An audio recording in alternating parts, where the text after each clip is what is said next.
ఐక్యత, అంగన్వాడీల ఐక్యత, అంగన్వాడీలను ప్రభుత్వ ఉద్యోగులుగా, అంగన్వాడీలను ప్రభుత్వ ఉద్యోగులుగా వెంటనే 26,000 వేతనాన్ని, వెంటనే 26,000 వేతనాన్ని, పెండింగ్ లో ఉన్న మినీ వర్కర్లను మెయిన్ వర్కర్లుగా, పెండింగ్ లో ఉన్న మినీ వర్కర్లను మెయిన్ వర్కర్లుగా.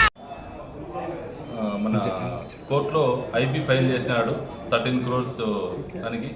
దాంట్లో భాగంగా విక్టిమ్స్ మన దగ్గరికి ఒక 67 members ఉన్నారని చెప్పి ఒకటి రిప్రజెంటేషన్ వచ్చి తీసుకొచ్చాను ఈరోజు.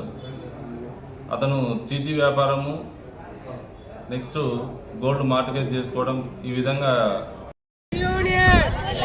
Anganwadi workers and helpers union anganwadi ఉద్యోగులు ప్రభుత్వ ఉద్యోగులుగా, అంగన్వాడీ ఉద్యోగులు ప్రభుత్వ ఉద్యోగులుగా కనీస వేతనం 26,000 రూపాయలు, కనీస వేతనం 26,000 రూపాయలు. ఐక్యత, అంగన్వాడీల ఐక్యత, అంగన్వాడీలను ప్రభుత్వ ఉద్యోగులుగా, అంగన్వాడీలను ప్రభుత్వ ఉద్యోగులుగా వెంటనే 26,000 వేతనాన్ని, వెంటనే 26,000 వేతనాన్ని, పెండింగ్ లో ఉన్న మినీ వర్కర్లను మెయిన్ వర్కర్లుగా, పెండింగ్ లో ఉన్న మినీ వర్కర్లను మెయిన్ వర్కర్లుగా, గ్రాడ్యుయేట్ని అంగన్వాడీల ఐక్యత, అంగన్వాడీల ఐక్యత, కనీస వేతనం 26,000, కనీస వేతనం 26,000, కనీస వేతనం 26,000, సిహెచ్ఆర్ తో కూడిన వేసవి సెలవులు, సిహెచ్ఆర్ తో కూడిన వేసవి సెలవులు, పెండింగ్ లో ఉన్న మినీ అంగన్వాడీలను మెయిన్ చేయాలి, పెండింగ్ లో ఉన్న మినీ అంగన్వాడీలను మెయిన్ చేయాలి. అంగన్వాడీ ఉద్యోగులు ప్రభుత్వ ఉద్యోగులుగా, అంగన్వాడీ ఉద్యోగులు ప్రభుత్వ ఉద్యోగులుగా కనీస వేతనం 26,000 రూపాయలు, కనీస వేతనం 26,000 రూపాయలు, కనీస వేతనం 26,000 రూపాయలు. పోరాడదాం, పోరాడదాం, పోరాడదాం, పోరాడదాం, పోరాడదాం, పోరాడదాం. మినీ అంగన్వాడీ సెంటర్లు, పెండింగ్ ఉండే సెంటర్లు వెంటనే anganwadi workers and helpers union, anganwadi workers and helpers union గౌరవ వేతనం మాకొద్దు. అంగన్వాడీ వర్కర్స్ కనీస వేతనం 26,000 రూపాయలు, కనీస వేతనం 26,000 రూపాయలు.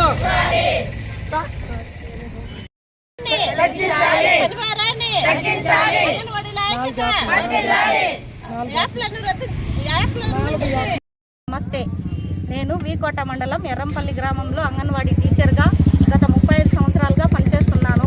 అప్పుడు మాకు 225 రూపాయలు శాలరీ ఇస్తున్నారు. కానీ అప్పుడు మేము మధ్యాహ్నం వరకే పనిచేసే వాళ్ళము. కానీ ఇప్పుడు గత 10-15 సంవత్సరాల నుండి మేము పొద్దున్న నుండి సాయంత్రం వరకు, అంటే ఉదయం 8:30 నుండి సాయంత్రం 4 గంటల వరకు పనిచేస్తున్నాము. కానీ మాకు శాలరీ మాత్రము ప్రభుత్వ ఉద్యోగులతో సమానంగా లేదు. సమానంగా లేకపోయినా మాకేం బాధ లేదు. కనీసం మా శ్రమకు తగ్గ వేతనాన్ని ఇవ్వాలని మేము కోరుకుంటున్నాము. ఎందుకంటే ఇప్పుడుండే ఆర్థిక పరిస్థితుల ఇబ్బందుల వల్ల ఇచ్చే 10,000 కుటుంబాన్ని పోషించడానికి ఏమాత్రం సరిపోవడం లేదు. అలా అని వేరే పనికి వెళ్దామంటే కుదరదు. ఎందుకంటే సాయంత్రం వరకు ఇక్కడే సరిపోతుంది, వేరే పనికి ఇంకెప్పుడే వెళ్తాం మేము. కాబట్టి దయచేసి ప్రభుత్వానికి నమస్కరించి చెప్తున్నది ఏమంటే, మాకు కనీస వేతనం పెంచాలి, కనీస వేతనం పెంచాలి. మాకు శాశ్వత పరిష్కారం ఏమంటే, కనీస వేతనం పెంచితే మేము మా విధులను మేము ఇప్పుడు సక్రమంగానే పనిచేస్తున్నాము. మరింత దృఢంగా మంచిగా పనిచేయడానికి ప్రయత్నిస్తాము, చేస్తాము కూడా అని విన్నవిస్తున్నాను. మీడియా మిత్రులకి నమస్కారం. నా పేరు వెంకటరత్నమ్మ, చిత్తూరు జిల్లా బైరెడ్డిపల్లి ప్రాజెక్టు, బైరెడ్డిపల్లి మండలం. మేము గత 2 ఏళ్ల ముందు 42 రోజులు సమ్మె చేసినాము. 42 రోజులప్పుడు కూడా కొన్ని మాత్రం సాధించుకున్నాము. ఈ ప్రభుత్వం అప్పుడు మేము రోడ్డు మీద ఉంటే ఖచ్చితంగా మా ప్రభుత్వం వస్తే పెంచుతామని చెప్పారు. ఇప్పుడు మేము ఎక్కడ రోడ్లపైన ఉంటే మమ్మల్ని పట్టించుకోవడం లేదు. కనీస వేతనం 26,000 రూపాయలు ప్రభుత్వ ఉద్యోగులుగా గుర్తించాలి. ముఖ్యంగా పనిభారం ఎక్కువైపోయింది, పనిభారం తగ్గించాలి. 4 యాప్లను ఒకే యాప్ చేయాలి. పనిభారం ఖచ్చితంగా తగ్గించాలి. ఈ 26,000 శాలరీ చేసేంత వరకు ఈ పోరాటం మేము నిలపము. ఖచ్చితంగా పోరాడుతూనే ఉంటాము. జిల్లా స్థాయిలో అక్కడ రాష్ట్ర స్థాయిలో కూడా చేస్తాము. 3 సంఘాల ఆధ్వర్యంలో ఈ సమ్మెను చేస్తున్నాము. రిలే నిరాహార దీక్ష మేమందరము ఖచ్చితంగా 27వ తేదీ వరకు ఇక్కడే పోరాటం చేస్తాం. నా పేరు వెంకటరత్న, బైరెడ్డిపల్లి మండలం.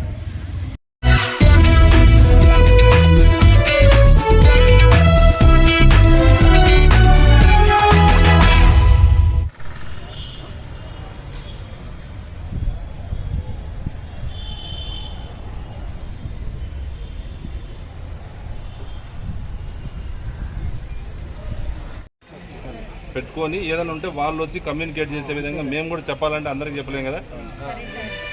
ఒకటి ఏదన్నా మీరు గ్రూప్లా క్రియేట్ చేసుకోండి, వాట్సాప్ గ్రూపు. దాంట్లో ఎవరన్నా మాట్లాడే ఏదన్నా మీకు డౌట్ ఉంటే మా దగ్గర మాట్లాడడానికి 4-5 మంది వస్తే సరిపోతుంది. ఇంతమంది ఆడికి తిరగాలన్నా ప్రతిసారి తిరుగుకుంటారన్నా చేస్తూ మీకు ఏదన్నా ఉండేది అప్డేట్ దాంట్లో పెడతారు వాళ్ళు. అలాగే సరేనా? అందరూ ఇట్లా ఇంతమంది అవసరం లేదు, చోటుకి తిరిగిన అవసరం లేదు. అలాగే సార్, మరి గంగవరం అది 15 సీట్లు ఉండగానే నేను సీట్ ఎక్కకపోయినా సార్. మా పిల్లోని గుళ్ళు బాగాలేదు, సీఎం సీట్ ఎక్కకపోతే వాళ్ళు 4 లక్షలు కట్టమన్నారు సార్. నా తర్వాత డబ్బులు లేదు, సీట్ ఎత్తుకొస్తే నీకు నువ్వు లాస్ట్లో ఎత్తుకుని లాస్ట్కి చేసి ఇప్పుడు 6వ నెల అయిపోయింది సార్ సీటు. ఆ డబ్బు ఇవ్వలేదు.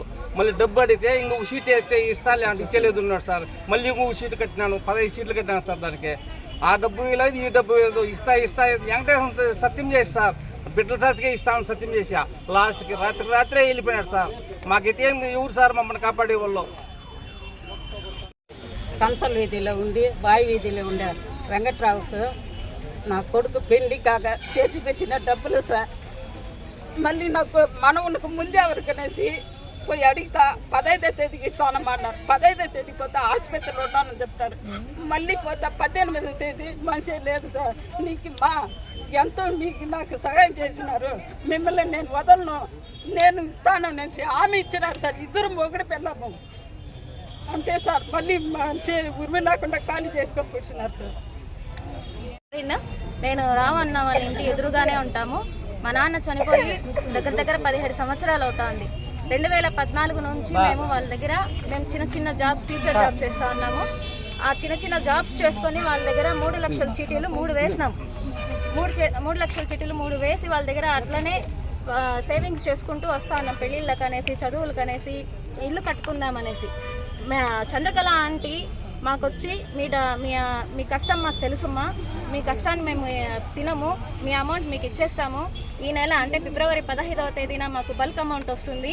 ఆ అమౌంట్ రాగానే మీకు ఇచ్చేస్తాము, ఆడబిడ్డల సొత్తు మేము తినము అని చెప్పి కన్నీళ్ళు పెట్టుకొని మేము నమ్మినాము. ఇన్ని సంవత్సరాల నుంచి మేము ఉన్నాం కదా, మమ్మల్ని వీళ్ళు మోసం చేయరు, మా గురించి వీళ్ళకి బాగా తెలుసు అనేసి మేము నమ్మి, వేరే వాళ్ళు చెప్తా ఉంటే కూడా మేము ఆ మాటలు కూడా నమ్మలేదు. మేము నమ్మకుండా వాళ్ళ మీద అంత హోప్ పెట్టుకుంటే వాళ్ళు మమ్మల్ని మోసం చేస్తున్నారు. మాకు 10 లక్షల రూపాయలు రావాల్సి ఉంది వాళ్ళ దగ్గర నుంచి.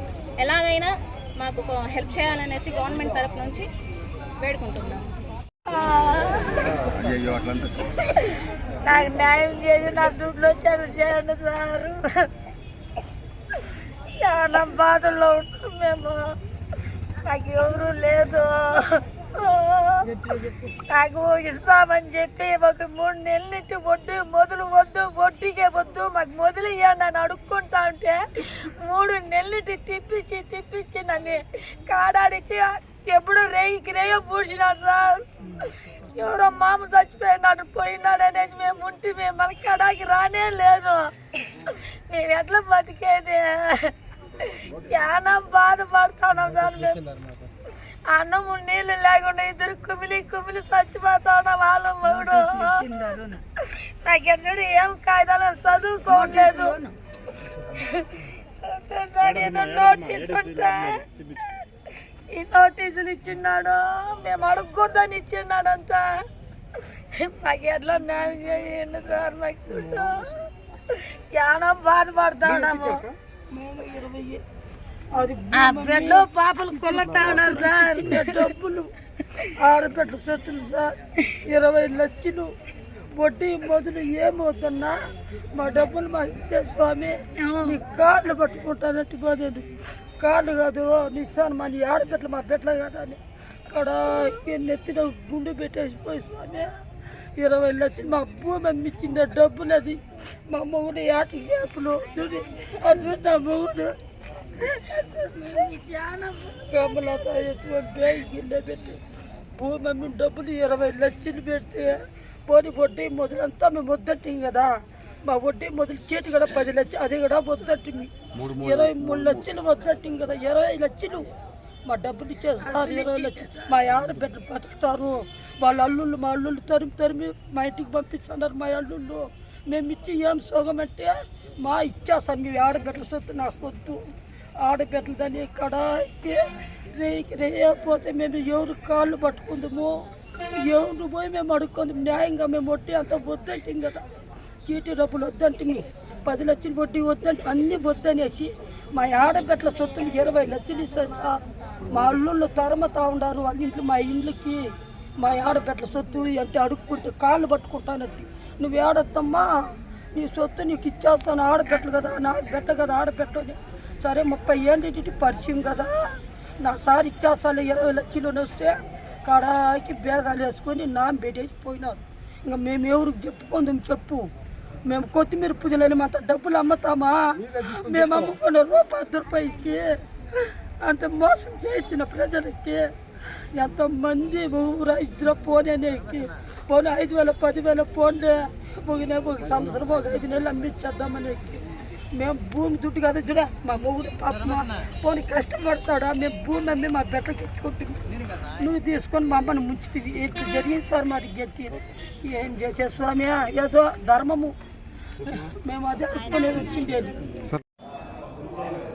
మన కోర్టులో ఐబీ ఫైల్ చేసినాడు 13 crores దానికి దాంట్లో భాగంగా విక్టిమ్స్ మన దగ్గరికి ఒక 67 మెంబర్స్ ఉన్నారని చెప్పి ఒకటి రిప్రజెంటేషన్ వచ్చి తీసుకొచ్చాను ఈరోజు అతను చీటీ వ్యాపారము నెక్స్ట్ గోల్డ్ మార్టిగేజ్ చేసుకోవడం ఈ విధంగా చేసి వాళ్ళకు మోసం చేశాడని చెప్పి అది వాళ్ళ యొక్క కంప్లైంట్ దీనిపైన ఆఫీసర్స్తో చర్చించి వాళ్ళు చెప్పిన మేరకు అతని పైన కేసు రిజిస్టర్ చేసి లీగల్ యాక్షన్ తీసుకుంటామని చెప్పి తెలియజేస్తున్నాం.